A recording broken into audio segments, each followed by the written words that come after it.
Clubhouse. I am your host, Dragonborn. This will be my fourth video in my series of videos on the 4 fundamental forces of the universe. And I'm also trying something. Usually I only walk outside like this with vlogs, but I want to try it with these episodes, so please put in the comments below if you like. At the end, once you finish watching the video, that is, put comments, tell me if you like or dislike me making videos like this. So, there you go. So, in my first part, I covered the basics of what gravity was, as well as a couple other things. I mentioned some other things, but I mostly stuck to just gravity.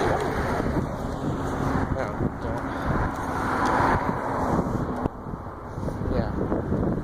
So,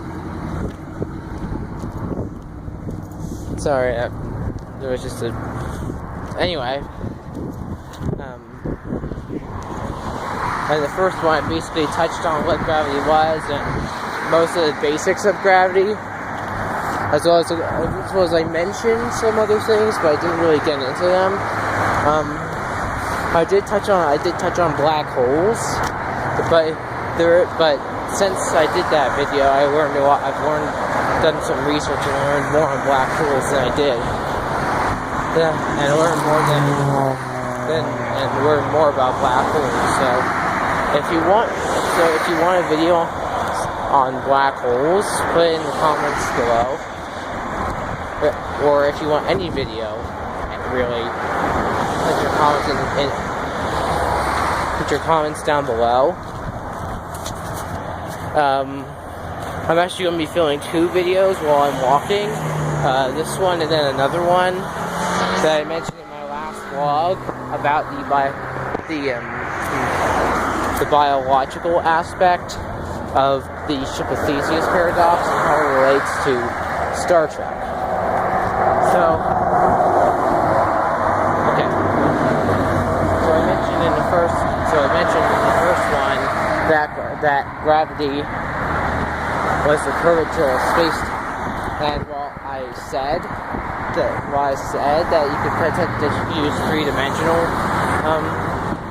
like a three-dimensional grid that's represented that way, it is. But surprisingly, this kind of surprised me. But apparently, it's actually considered in the equations of general relativity that space-time itself is actually flat. If you're asking why, I don't know either. I mean, we live in a three-dimensional world. I mean, if space-time was just flat, then all galaxies would be aligning. Well, this is just my opinion. If any of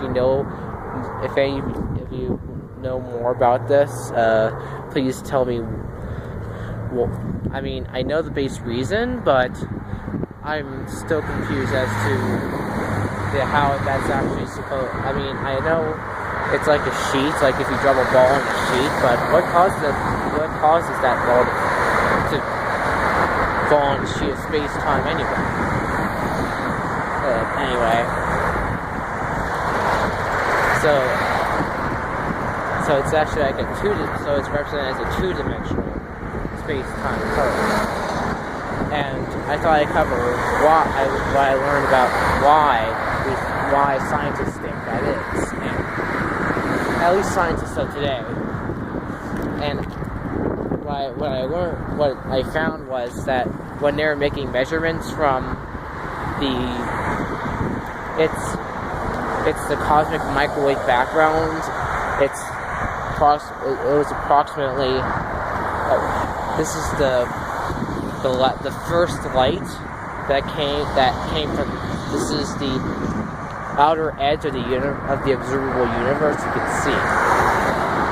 It's called the cosmic microwave background because after the Big Bang with inflation, which I'm sure most of you knows, but for those who don't, inflation is what happened during the Big Bang when space went from something about smaller than an atom and rapidly expanded millions, if not billions, times faster than the speed of light. Because in general relativity, there's no limit to how fast space itself can expand or contract. It shows how fast things can move through that space that's limited by the speed of massless particles. So anyway, it's called inflation because it was a massive inflation of space from, again, smaller than all space that we can see, and even more that we can't. Smaller than the space smaller than an atom, and then rapidly expanded outwards. Now, with inflation, the cosmic microwave background actually isn't from the initial inflation, but it's actually from when the universe cooled off enough to actually let the matter cool enough to condense into a gas. See, up until 380,000 years from the Big Bang, most of the universe was in the fourth state of matter, or plasma, and because of this, there wasn't any. Light wasn't allowed to travel. Okay, for an example of why the earliest light we can see is 380,000 years ago, from 380,000 years after the Big Bang. You can imagine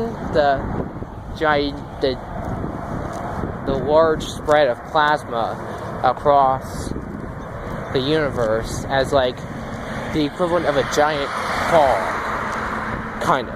Except this is superheated plasma and would instantly incinerate you. But go with me here. What, like fog, plasma, well, yes, it glows because there's so much. Because all matter that we know now was in this form. Light couldn't travel for as far as it can now. Hell, it couldn't really travel that far at all.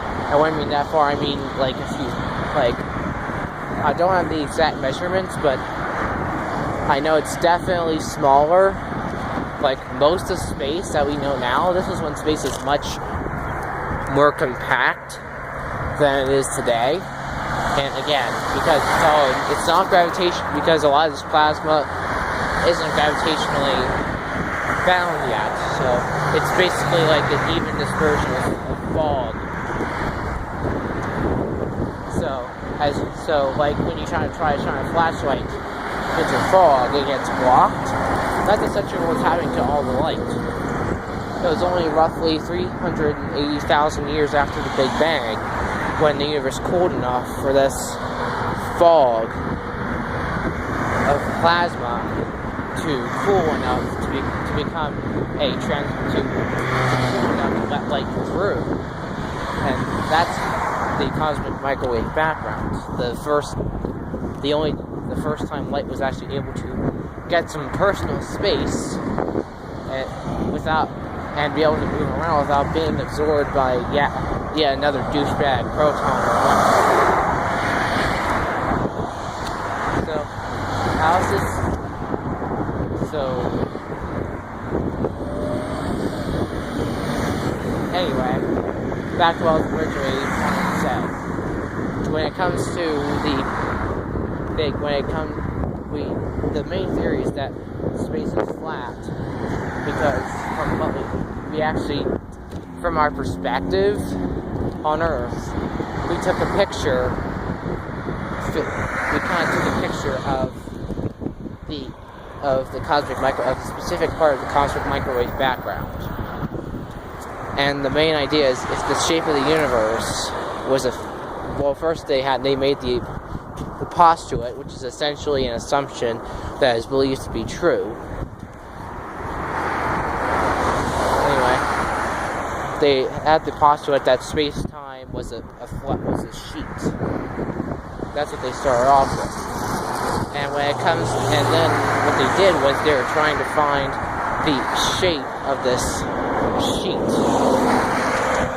So what they did was, I personally find this a little sketchy, but I'm gonna say it anyway. So, I'm gonna talk about it anyway. So what they did was they kind of took a picture, and because this is so far away, if the shape of the universe is a certain shape, it would have bent the light in a certain way. So if the universe was in a saddle shape, then the light would, if the universe kind of had a reverse magnifying, if the universe kind of was folded in on itself like a circle, then the light would have kind of act kind of like a magnifying glass, where things kind of like how light bends around massive objects. That's what they would expect if space-time was curved in on itself. They have a magnifying effect. If it was flat, quote unquote, then the light would just pass straight through without being bent, and without being bent by space itself. And if space is curved out on itself, then it would have a reverse magnifying effect. And what they found was that it was the second one, where light wasn't really being affected, which apparently for that experiment said that space-time was flat. Although I wish they actually did the experiment with more than I imagine they did with more than one picture, but I'm surprised they really came to that conclusion, though. Here's why. If you take a picture of something, and say you take a picture of this scene, of course it's going to look flat to you, but that doesn't mean it's actually flat. It just means that the amount of space that it's traveling through isn't actually that. It isn't the curve in the light. That doesn't mean it's flat.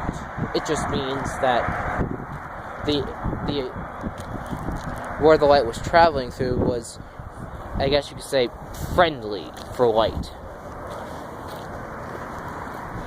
And unfortunately, I'm approaching the 15-minute mark, so I'm going to have to wrap up the video here. I'm going to move on to the strong nuclear. Well, if you like this kind of content, like my video, and if you see my other videos, you know what I'm going to say. But if you haven't subscribed to the channel, I have plenty of other science content for you to watch, and I also have a couple of vlogs on the channel. If you're into vlogs, I have a couple of vlogs already uploaded on the channel. So, yeah, have a good day and let the science be with you.